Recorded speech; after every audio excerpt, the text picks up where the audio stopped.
झूठे गुरु बना के, झूठे संत भेज के शास्त्र विरुद्ध साधना पर सबको आरूढ़ कर दिया। पूर्ण परमात्मा का नामो निशान मिटा दिया। भगवान कैसा है, कौन है, ये सारी रोल गदोड़ कर दी। कोई कहता है भगवान निराकार है, कोई कहता है भगवान विष्णु है, कोई कहता है भगवान शिव जी है, कोई कहता है भगवान ब्रह्मा है, यही सर्वसृष्टि रचनहार है, कोई कहता है भगवान तो ब्रह्म है। यानी किसी की भी थ्योरी, किसी का भी सिद्धांत एक दूसरे से मेल नहीं करता। जो लोकवेद है, लोकवेद के आधार से सभी आधारित हो गए। न तो पवित्र हिंदू धर्म के अनुयायियों को अपने पवित्र सदग्रंथों के विषय में जानकारी, और न ही पवित्र ईसाई धर्म के अनुयायियों को अपने ही सदग्रंथ के, अपने ही पवित्र बाइबल के विषय में जानकारी कि वो क्या बताना चाहता है, क्या संदेश दे रहा है, परमात्मा साकार है या निराकार, कौन है, कहाँ रहता है, ये सब विद्वान है हमारे सदग्रंथों में। लेकिन हमें जो ज्ञान प्राप्त है वो लोकवेद के आधार से है। नहीं पवित्र मुसलमान धर्म के अनुयायियों को पवित्र कुरान शरीफ के विषय में जानकारी है कि वो क्या संदेश हमें देना चाहता है। केवल लोकवेद के आधार से हमने जो सुनाया है कि अल्लाह परमात्मा गॉड निराकार है, वो फॉर्मलेस है, बेचून है, अर्थात उसकी कोई आकार नहीं है, वो केवल उसकी शक्ति सर्वव्यापक है। तो इस तरह की थ्योरी से, इस तरह के सिद्धांत से हम एक दूसरे से सुनकर संतुष्ट हो चुके थे।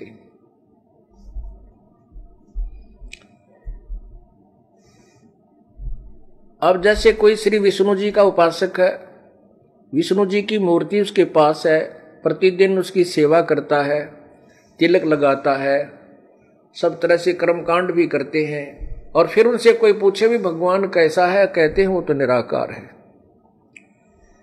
तो ये हम बिल्कुल बालक जैसा ज्ञान था हमारा, बालकों जैसा, बच्चों जैसा। ऋषि महर्षि और ब्रह्मा विष्णु महेश का भी ज्ञान बच्चों जैसा ज्ञान है, वो सदग्रंथों से अपरिचित है।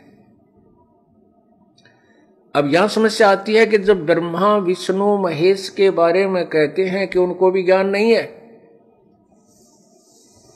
तो ये एक बहुत अभद्र सी बातें लगती है, अभद्र सी स्टेटमेंट लगती है किनको, जिन्होंने आज तक तत्वज्ञान कभी सुना ही नहीं और जिन्होंने अपने सदग्रंथों का भी ज्ञान नहीं। उसके लिए आपको थोड़ा सा सदग्रंथों का सहारा लेना पड़ेगा। पुण्यात्माओं, ये एक ऐसी जटिल समस्या होगी कि भगवान को भगवान सिद्ध करने के लिए ना जाने कितने प्रमाण देने पड़ते हैं। लाल को लाल ही सिद्ध करने के लिए ढेर सारे प्रमाण देने पड़ते हैं, क्योंकि लाल को तो हमने, किसी ने, अनजानों ने कौड़ी बना रखा है और छोटे सिक्कों को लाल सिद्ध कर रखा है। उनको महत्व हमें सुना रखा है, लेकिन लाल के गुण जरूर गा रखे हैं, परंतु लाल से अपरिचित हैं। ब्रह्मा विष्णु महेश भी ज्ञान से परमात्मा के बारे में बिल्कुल नहीं जानते, अपरिचित हैं। सबसे पहली बात तो ये ध्यान रखनी चाहिए, हमें याद रखना चाहिए कि हमने श्री ब्रह्मा जी, श्री विष्णु जी, श्री शिव जी का ज्ञान कहां से प्राप्त हुआ? पवित्र पुराणों से, क्योंकि इनसे अलग कोई शास्त्र नहीं जो इनकी जानकारी देते हो। उन्हीं पुराणों में क्या लिखा है वो हम अब स्वयं पढ़ेंगे, क्योंकि हम अब अक्षर ज्ञान युक्त हैं। पहले समस्या क्या रही कि हमारे पूर्वज थे वो तो थे अनपढ़, अशिक्षित, और एक संस्कृत भाषा को पढ़ने का एक ही वर्ग को अधिकार था। उनको एबीसी का ज्ञान था ही नहीं, क्योंकि ब्रह्मा को नहीं, विष्णु को नहीं, शिव जी को नहीं, तो अन्य देवता ब्राह्मणों को और गुरुओं को, संतों को, ऋषियों को कहां से हो सकता है?